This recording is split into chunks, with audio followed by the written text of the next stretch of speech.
মানবতার দেশের বিশ্ব মানবতার মুক্তির দূত সে নবীর উপরে দরুদ সালাম শান্তির বাড়ি ধারা বর্ষিত হোক সাল্লাল্লাহু আলা নবিয়ানা মুহাম্মদ ওয়া আলা আলিহি ওয়া আসহাবিহি আজমাইন।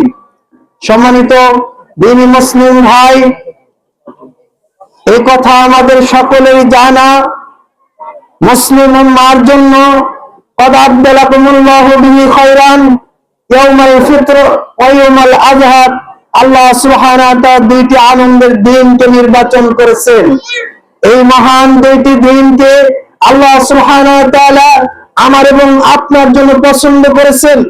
এই দুইটি দিন আমাদের আনন্দের দিন। আজকে হচ্ছে ইয়াউমুল ফিতর। এই আনন্দ কিসের আনন্দ?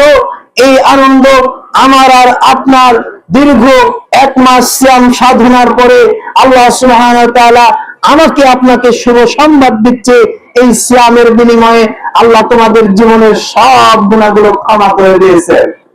এই সিয়ামের বিনিময়ে, এই রোজার বিনিময়ে, এই কিয়ামের বিনিময়ে, এই তারাবির বিনিময়ে এবং তোমাদের যে রাতে এই লাইলাতুল কদরে জাগ্রত হওয়া, এই সকলের বিনিময়ে আল্লাহ তোমাদের অতীতের পাপ পঙ্কিলতাকে মিটিয়ে দিয়ে থাকে। উপস্থিত দ্বীনি মুসলিম ভাই, আমরা সারমর্ম এটাই, রমাদান থেকে 4টা জিনিস শিখেছি। কয়টা জিনিস? এক খেয়ালে আমার দিকে তাকাতে হবে। আপনি সারা মাস সিয়ামরা থাকলেন, সিয়ামের যে শিক্ষা, এই শিক্ষা যদি আপনি হৃদয়ে ধারণ করতে না পারেন, তাহলে আপনার এই সিয়াম কেন, আগামীতে আরো যত সিয়াম থাকুন না কেন, যদি জীবনে শিক্ষা বাস্তবায়ন না করতে পারেন, তাহলে ফায়দা লাভ হবে না। প্রিয়দিনী মুসলিম ভাইরা, বলতেছিলাম 4টি শিক্ষা আমি আপনি অর্জন করেছি। 1 নাম্বার যে শিক্ষা অর্জন করেছি, মহান আল্লাহ যেটা বলেছেন, লাআল্লাকুম তাত্তাকুন, তোমরা মুত্তাকি হতে পারবে। তোমরা কি হতে পারবে? মুত্তাকি হতে পারবে। তাহলে 1 নম্বরে আমরা তাকওয়া পরহেজগারিতা শিখেছি। কি পরহেজগারিতা শিখলাম? আমাদের সামনে খাবার ছিল, আমরা আল্লাহকে ভয় করে খাবারগুলো গ্রহণ করিনি দিনের বেলা, তাই না? আর কি করিনি? মিথ্যা কথা বলিনি, চগলখুরি করিনি। কেন করিনি? মানুষের সাথে দ্বন্দ্ব ফাসাদ করিনি, যে আনা সায়েমা, আমি রোজাদার ব্যক্তি, মানুষের সাথে কিভাবে ঝগড়া করি, কিভাবে মিথ্যা বলি। আল্লাহ তো আমাকে দেখতেছে, আল্লাহ আমার কথা শুনতেছে। অতএব অন্যায় অশ্লীল কাজ থেকে নিজেকে 1 মাস বিরত রেখেছিলাম, তাই কি না? তাহলে রমজান আমাদেরকে একটি বিষয় শিক্ষা দেয়, তা হচ্ছে তাকওয়া শিক্ষা দেয়। 2 নম্বরে রমাদান মাস আমাদেরকে আরেকটি শিক্ষা দিয়েছে, তা হচ্ছে ধৈর্য ধারণ করা। মুসলিম জাতি ধৈর্যশীল জাতি, মুসলিম জাতি ধৈর্যশীল জাতি। সাহাবায়ে কিরাম ধৈর্যের পরে ধৈর্য ধারণ করে বদর উহুদের যুদ্ধ করেছে, রমাদান মাসে বদরের যুদ্ধ করেছে, উহুদের যুদ্ধ করেছে। এরকম 26টা যুদ্ধ সাহাবায়ে কিরাম পরিচালনা করেছে। না খেয়ে না দিয়ে জীর্ণ শীর্ণ অবস্থায় তারা ইসলামকে বিজয় করার জন্য কাফেরদের সাথে লড়াই করেছে। মুসলিমরা হচ্ছে ধৈর্যশীল জাতি। তাহলে এই রমাদান আমাকে আপনাকে ধৈর্যের শিক্ষা দিল, তাই না? সেই সুবে সাদিক থেকে সূর্যাস্ত পর্যন্ত না খেয়ে থাকলাম, অথচ আমি আপনি কি 5 মিনিট 10 মিনিট যদি খাবার দিতে দেরি হয়, তাহলে আপনার মেজাজটা হারিয়ে যায়। অথচ আপনাকে রমাদান শিক্ষা দিল, তুমি মুসলিম, তুমি কখনো মেজাজ হারাতে পারো না। তুমি সব সময় এরকম সংযমী হয়ে জীবন যাপন করবে, নিজেকে ধৈর্যের উপরে অটল রাখবে। তাহলে রমাদান মাস আমাদেরকে আরেকটি শিক্ষা দিল, তা হচ্ছে ধৈর্য শিক্ষা দিল। 3 নম্বরে রমাদান মাস আমাদেরকে আরেকটি শিক্ষা দিল, তা হচ্ছে আত্মশুদ্ধি।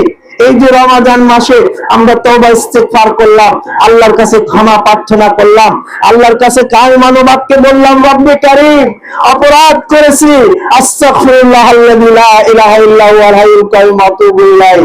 এই ধরনের অপরাধ, এই ধরনের অন্যায়, এই ধরনের জুলুম আমরা আমাদের নফসের প্রতি করেছি, আর জুলুম করব না রব্বে কারীম। কি ইস্তিগফার করিনি? আত্মশুদ্ধির মাস হচ্ছে রমাদান মাস। আমরা এই রমাদান মাসে ইস্তেগফার করেছি, আত্মশুদ্ধি করেছি। আর কি করেছি? 4 নম্বরে অনুগ্রহ করেছি, মানুষের প্রতি দয়া করেছি, ঠিক না? একে অপরের প্রতি দয়া করেছি, ভাই বোনের প্রতি দয়া করেছে, বাবা ছেলের প্রতি দয়া করেছে, প্রতিবেশীর প্রতি দয়া করেছে, সারা বিশ্বের মুসলমান একে অপরের প্রতি দয়া করেছে। মহান আল্লাহ বলেন, নবী সাল্লাল্লাহু আলাইহি ওয়াসাল্লাম বলেছেন, লা ইয়ারহামুল্লাহু মান লা ইয়ারহামুন নাস, যে মানুষের প্রতি দয়া দেখায় না, যে মানুষের প্রতি অনুগ্রহ করে না, আমি ওই ব্যক্তির প্রতি অনুগ্রহ করি না। এই কথা মনে রেখে আমরা মানুষের প্রতি দয়া করেছি, অনুগ্রহ করেছি। তাহলে রমজান মাস মূলত আমাদেরকে এই 4টি শিক্ষা দেয়। প্রিয় দিনী মুসলিম ভাইরা, আলোচনার সব অংশ ভুলে গেলে এটা মনে রাখতে হবে। প্রথমে কি বলেছি বলেন তো? রমজান মাস আমাদেরকে কি শিক্ষা দিয়েছে? তাকওয়া শিক্ষা দিয়েছে, পরহেজগারিতা। রমজান মাসে যেরকম পরহেজগার ছিলেন, বাকি মাসে ওই রকম পরহেজগার থাকতে হবে ইনশাআল্লাহ। 2 নম্বরে আমরা ধৈর্য সবর করতে শিখেছি। আমরা বাকি মাস কেন, বাকি জীবনে এই ধৈর্যের উপরে আল্লাহ আমাদেরকে টিকে থাকার তৌফিক দান করুন। 3 নম্বরে আমরা আত্মশুদ্ধি করেছি। আমরা নিজেদের রূহকে, নিজেদের নফসকে শয়তানের গোলামি থেকে বের করে নিয়েছে আল্লাহর দাসত্ব গোলামি স্বীকার করেছি।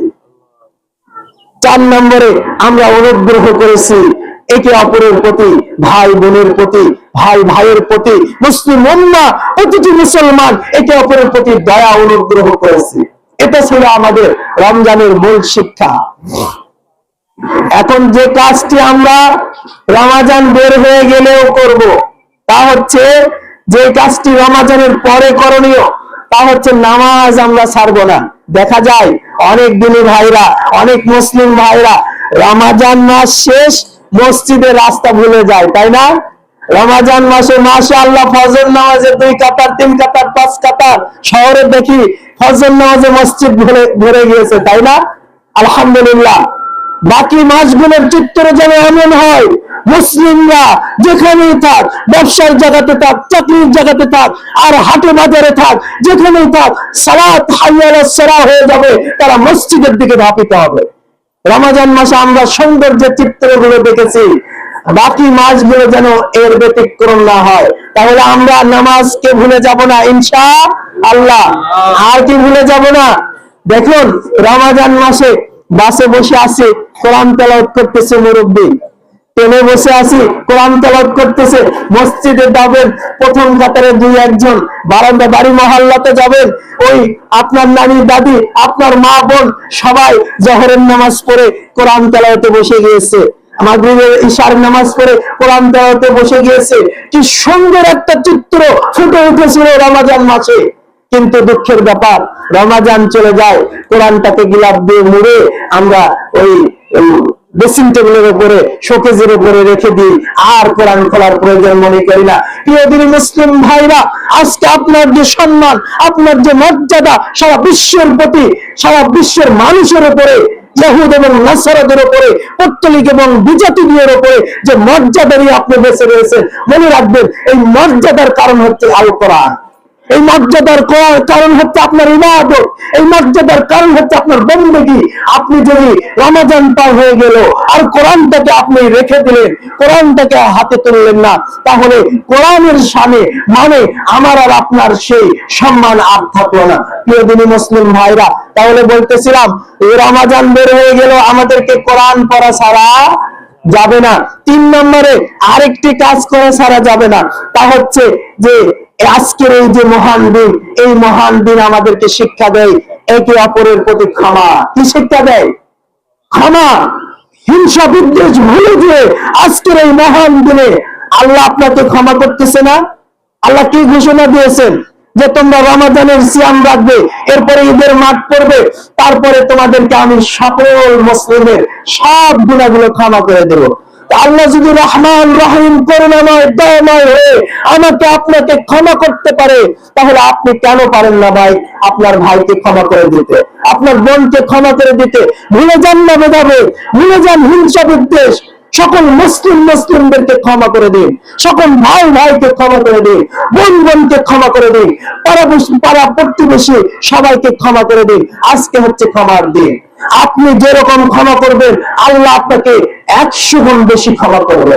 আপনি আপনার ভাইকে সামান্য ক্ষমা করবেন, 1 ইঞ্চি পরিমাণ ক্ষমা করবেন, আল্লাহ আপনাকে 100 গুণ বেশি ক্ষমা করে দিবেন। কারণ আল্লাহ রহমান, আল্লাহ দয়াময়। ক্ষমা করতে হবে। আজকের শিক্ষা হচ্ছে ক্ষমা। তবে একটা জিনিস ভুলে গেলে চলবে না, আমরা রমাজান মাসে মানুষকে খাওয়াই, ইফতার করাই, সাহারি করাই, দান সাদাকা করি, কিন্তু রমাজান চলে যায় আর আত্মীয় স্বজনের খবর নেই না, আর পাড়া প্রতিবেশীর খবর নেই না, আর অসহায় মানুষের খবর নেই না। আমাদের উচিত রমজান মাসে যেরকম আমরা অসহায় দুস্থ মানুষের পাশে দাঁড়াই, ঠিক একই রকম ভাবে রমজান দূর হয়ে গেলে আমাদেরকে ওই সকল অসহায়, গরিব আর নির্যাতিত, নিষ্পীড়িত মানুষের পাশে দাঁড়াতে হবে। এটাই হচ্ছে রমজানের শিক্ষা। প্রিয়দিনী মুসলিম ভাইরা, তাই আজকের দিন আমাদেরকে শিক্ষা দেয় যে তোমরা একে অপরকে ক্ষমা করো। আমি আলোচনা দীর্ঘ করব না, শুনুন মুসলিমদের চরিত্র কিরকম হওয়া দরকার।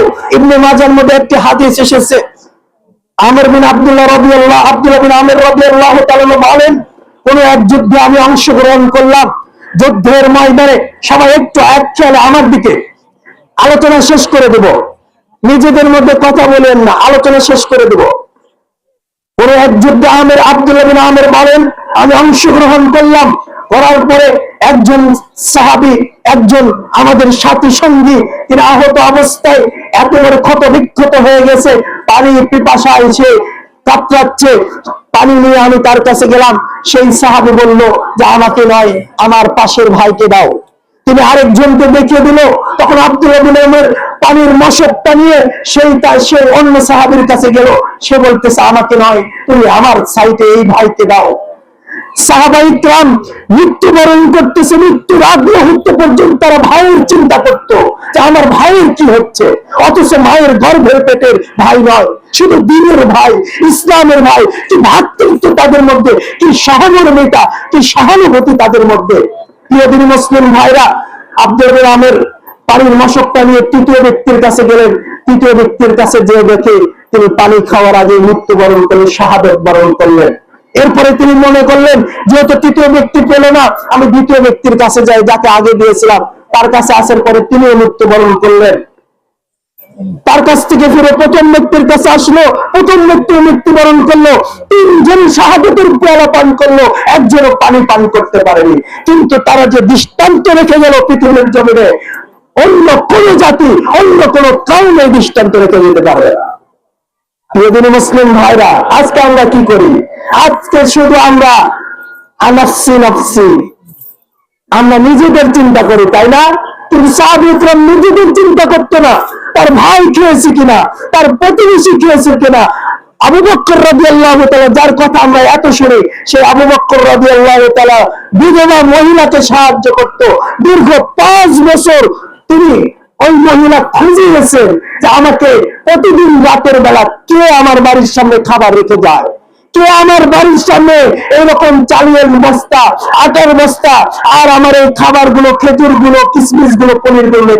5 বছর খোঁজার পরে আল্লাহর কাছে দোয়া করেছে, রব্বে কারীম, 5 বছর সাহায্য করতেছি কে যেন আমি জানি না, আজকে তুমি আমাকে সেই সাহায্যকারীকে দেখিয়ে দাও। তাহাজ্জুদের সময় ঘুম ভেঙে যায়, বেচারা বাড়ি থেকে, ঘর থেকে বের হয়ে দেখে আবু বকর রাদিয়াল্লাহু তাআলা কাঁধের উপরে করে আটার বস্তা নিয়ে বারান্দার উপরে নেমে যাচ্ছে। হাউমাউ করে কাঁদতে লাগলেন মহিলা, আজকে 5 বছর যাবত আপনি আমাকে সাহায্য করতেছেন, অথচ কোনোদিন আমার সামনে আপনি দেখা দেন। আজকে কোন সাহাবীর আদর্শ আমরা ধারণ করি, অথচ আমরা নিজেদের কেন জানি পুঁজিবাদদের মতো শুধু নিজেদের নফসের গোলামি করে যাচ্ছি, নিজেদের কথা ভাবতেছি, নিজেরা খেয়েছি কিনা, নিজের কিছু হয়েছে কিনা, এই চিন্তা ভাবনায় আমরা মত্ত হয়ে আছি। প্রিয়দিনী মনেরা, সবসময় নিজের চিন্তা বাদ দিয়ে আপনার পাশের বোনটার চিন্তা করুন, আপনার ভাইটার চিন্তা করুন, আপনার প্রতিবেশীর চিন্তা করুন, আপনার শ্বশুর শাশুড়ির চিন্তা করুন, আপনার বাবা মার চিন্তা করুন। সারা দুনিয়াতে যারা অন্যের কথা ভেবেছে, অন্যের জন্য কল্যাণ চেয়েছে, আল্লাহ তাদেরকে কল্যাণ দিয়ে ভরপুর করে রেখেছে। অতএব আমাদের উচিত আজকের এই মহান দিনের শিক্ষা, ইন্নামাল মুমিনুনা ইখওয়া, মুমিন মুমিনের ভাই, মুসলিম মুসলিমের ভাই। অতএব আমরা দুনিয়াতে ভাই হয়ে বসবাস করব। একজন মুসলমানের রক্ত, একজন মুসলমানের সম্পদ, একজন মুসলমানের সম্পদ, আপনার সম্মান আপনার কাছে আমানত। আপনার কাছে আপনার অলংকার, টাকা পয়সা যেরকম আমানত, ঠিক একই রকম ভাবে আপনার মুসলিম ভাইয়ের সম্মান, সম্পদ, সম্ভ্রম, এগুলো রক্ত, এগুলো সব আমানত। অতএব প্রিয়দিনী মুসলিম ভাইরা, আপনারা এই আমানতের হেফাজত করবেন, এই আমানতের রক্ষা করবেন এবং 5 ওয়াক্ত সালাতের হেফাজত করবেন। কোন ব্যক্তি যদি 5 ওয়াক্ত সালাতের হেফাজত করতে পারে, রমজানের সিয়ামের হেফাজত করতে পারে, আর আল্লাহর সাথে শিরক না করে, তাহলে এই ব্যক্তি আশা করা যায় আল্লাহ সুবহানাহু ওয়া তাআলা তাকে জান্নাতের জিম্মাদারিতা বানাবেন এবং জান্নাতের জিম্মাদারিতা আল্লাহ সুবহানাহু ওয়া তাআলা নিজ হাতে নিয়েছেন। অতএব 5 ওয়াক্ত সালাত যেখানেই থাকেন যথাযথভাবে আদায় করব ইনশাআল্লাহ। যুবক ভাইরা, তোমাদের মধ্যে সালাত ছেড়ে দেওয়ার প্রবণতা রয়েছে, অতএব নিজেকে আত্মশুদ্ধি করে নাও। আজ এই মহান দিনে আল্লাহর কাছে তওবা ইস্তেগফার করে এখান থেকে উঠে যাও, আর কোনোদিন সালাত পরিত্যাগ করবে না ইনশাআল্লাহ। মানুষকে গালি দিবেন না, মানুষের সাথে কটু কথা বলবেন না। 2টি হকের কথা মনে রাখবেন। আলোচনা শেষ করে দেব। আমরা যে সময় নিয়েছি তার আগেই সময় আমরা 20 মিনিট সময় নিয়েছি, 25 মিনিট বলছিল, এখন আমার 15 মিনিট হয়েছে, আর 5 মিনিট সময় নেব। সম্মানিত উপস্থিতি হাজিরিন, আমরা যে কথা বলতেছিলাম, 2টি বিষয় খেয়াল রাখবেন। একটা হচ্ছে হকুল্লাহ, আল্লাহর হক আদায় করবেন। আল্লাহর হক কি? তার ইবাদত করা আর তার কথা মেনে চলা, পাপ কাজ থেকে বিরত রাখা। আর হাক্কুল ইবাদা, আর বান্দার হক আদায় করবেন। মানুষ আপনার কাছে পাওনা থাকবে, এটা হতে পারে না। মানুষের ঋণ মানুষকে পরিশোধ করে দেবেন। মানুষকে কষ্ট দিবেন না, ব্যথা দিবেন না, মানুষের প্রতি জুলুম করবেন না। কাল কিয়ামতের ময়দানে এই জুলুম বড় আকার ধারণ করবে এবং আপনার আমলগুলোকে নষ্ট করে দেবে। আপনার সালাত, আপনার সিয়াম, আপনার হজ, আপনার যাকাত, আপনার ভালো কাজগুলো এই কি করবে? মানুষের সাথে আপনি যে খারাপ আচরণ করেন, এগুলো দিয়ে দিয়ে দিয়ে দিয়ে আল্লাহ মিটিয়ে দিবে। অতএব সেদিন আপনার আমল নামায় আমল কম পড়ে যাবে। এই জন্য প্রিয় দিনী মুসলিম ভাইরা, সকলকে বলবো, উদাত্ত আহ্বান জানাবো, আল্লাহর হক আমরা আদায় করব, সেই সাথে বান্দার হক আমরা আদায় করব, মানুষের প্রতি ইনসাফ করব, ন্যায় বিচার করব। প্রিয় দিনী মুসলিম ভাইরা, এই পর্যায়ে আমরা একটু মনোযোগের সাথে শুনবো। রব্বুল আলামিন, আপনার কাছে আমরা উপস্থিত হয়েছি, ঈদের সালাত আদায় করেছি। আমাদের সকলের সিয়াম গুলোকে, রোজা গুলোকে আপনি কবুল করুন। রব্বুল আলামিন, আপনি বড় দয়াবান, আপনি বড় রহমান। আমরা কষ্টের পর কষ্ট করেছি, দীর্ঘ 1 মাস সিয়াম থেকেছি। রব্বুল আলামিন, আমরা মানুষ, আমাদের ভুল ত্রুটি হয়েছে, আমাদের ভুল ত্রুটি গুলোকে অপেক্ষা করে আপনি আমাদের সিয়াম গুলোকে কবুল করে নিন। আমাদের রাতের সালাত গুলো আপনি কবুল করে নিন। আমাদের তারাবি, তাহাজ্জুদ, কিয়ামুল লাইল গুলোকে আপনি কবুল করুন। রব্বুল আলামিন, আপনার সন্তুষ্টের জন্য আমরা দান করেছি, সাদাকা করেছি, যাকাত দিয়েছি, আর আমরা ইফতার করিয়েছি, সাহারি করিয়েছি। এই সকল কিছু আপনার সন্তুষ্টের জন্য করেছি। অতএব আমাদের পক্ষ থেকে আপনি এই নেক আমলগুলো ডান হাতে কবুল করুন। রব্বুল আলামিন, কাল কিয়ামতের ময়দানে এগুলো আমাদের নেকির পাল্লায় দিয়ে আমাদের নেকির পাল্লাকে ভারী করে দিন। রব্বুল আলামিন, আমাদেরকে কাল কিয়ামতের ময়দানে পুল সিরাত বিজলির আকারে দ্রুত গতিতে পার হওয়ার তৌফিক দান করুন। রব্বুল আলামিন, আমাদের উপস্থিত যারা হতে পেরেছি তাদেরকে ক্ষমা করুন, যারা উপস্থিত হতে পারেনি তাদেরকে ক্ষমা করুন। আমাদের বড়দেরকে ক্ষমা করে দিন, আমাদের ছোটদেরকে ক্ষমা করে দিন, আমাদের নারীদেরকে ক্ষমা করে দিন। তারা কষ্টের পর কষ্ট করে দীর্ঘ 1 মাস রাতের অন্ধকারে তারা রান্না করে আমাদেরকে খাইয়েছে। কত কষ্ট করে সিয়ামরত অবস্থায় বাসাবাড়ির কাজগুলো করেছে। রব্বুল আলামিন, তাদের ভুল ত্রুটি অপেক্ষা করে তাদেরকে তুমি ক্ষমা করে দাও। রব্বুল আলামিন, তাদের নেক আমলগুলো তুমি কবুল করো। রব্বুল আলামিন, আপনার সন্তুষ্টির জন্য তারা কোরআন তেলাওয়াত করেছে, জিকির আজগার করেছে, দান করেছে। রব্বুল আলামিন, আমাদের মহিলাদের কোরআন তেলাওয়াত গুলো, দান সাদকা গুলো, ভালো কাজগুলো তুমি কবুল করো। তাদের ভুল ত্রুটি গুলো তুমি ক্ষমা করে দাও। রব্বুল আলামিন, বাকি জীবনে আমরা যেন ঈমানের সাথে থাকতে পারি এই তৌফিক দান করো। রব্বুল আলামিন, সারা বিশ্বে মুসলমানদের উপরে যারা নির্যাতন করে, মুসলমানদের উপরে যারা নিষ্পেষণ চালায়, জুলুম করে, তাদেরকে তুমি হেদায়েত দান করো, ন্যায় ধ্বংস করে দাও। রব্বুল আলামিন, মুসলমানদেরকে বিজয়ী জাতি হিসাবে ঐক্যবদ্ধ হিসেবে থাকার তৌফিক দান করো। রব্বুল আলামিন, সারা বিশ্বের মুসলমানরা যেন ভাই ভাই হিসেবে একত্রিত হতে পারে, এক জায়গায় থাকতে পারে, এই তৌফিক দান করো। রব্বুল আলামিন, মুসলমানদের হাতকে তুমি শক্ত করো। বাংলাদেশে যারা ক্ষমতা পেয়েছে তাদেরকে দ্বীন ইসলামের জন্য কাজ করার তৌফিক দান করো রব্বুল আলামিন। যারা ক্ষমতাশীল তাদের দ্বারা যেন জুলুম নির্যাতন না হয় এই তৌফিক দান করো রব্বুল আলামিন। তারা যেন মানুষের প্রতি ইনসাফ করতে পারে, যারা দায়িত্বশীল তারা যেন যথাযথভাবে দায়িত্ব পালন করতে পারে এই তৌফিক দান করো। পরিশেষে মহিলাদেরকে বলবো, আপনারা উঠে আগে থেকে চলে যান, মহিলারা আগে যাবে, আপনারা 5 মিনিট অপেক্ষা করেন। এই পাশে ছেলেদের মহিলা, এই পাশে একজন দাঁড়ান তো ভাই। হ্যাঁ, মহিলারা আগে যাবে, মহিলারা আগে যাবে, মহিলাদেরকে বলবো আপনারা আগে যান। পুরুষ মানুষ 5 মিনিট পরে যাবেন।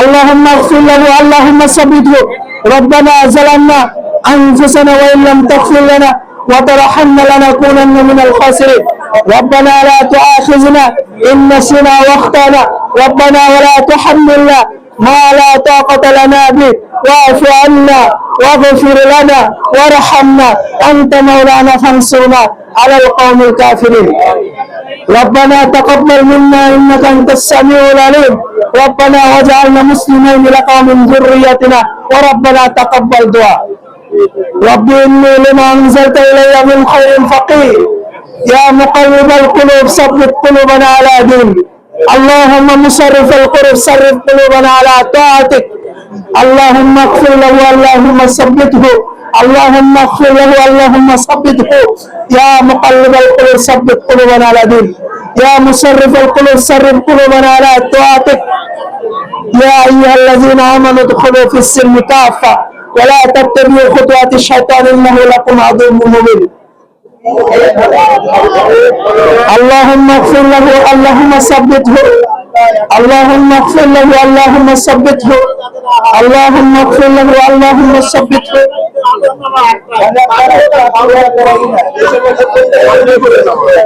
إن الله يأمر بالعدل والإحسان وإيتاء ذي القربى وينهى عن الفحشاء والمنكر والبغي يعظكم لعلكم فاذكروني أذكركم واشكروني ولا تكفرون وذكر الله أكبر السلام عليكم ورحمة الله وبركاته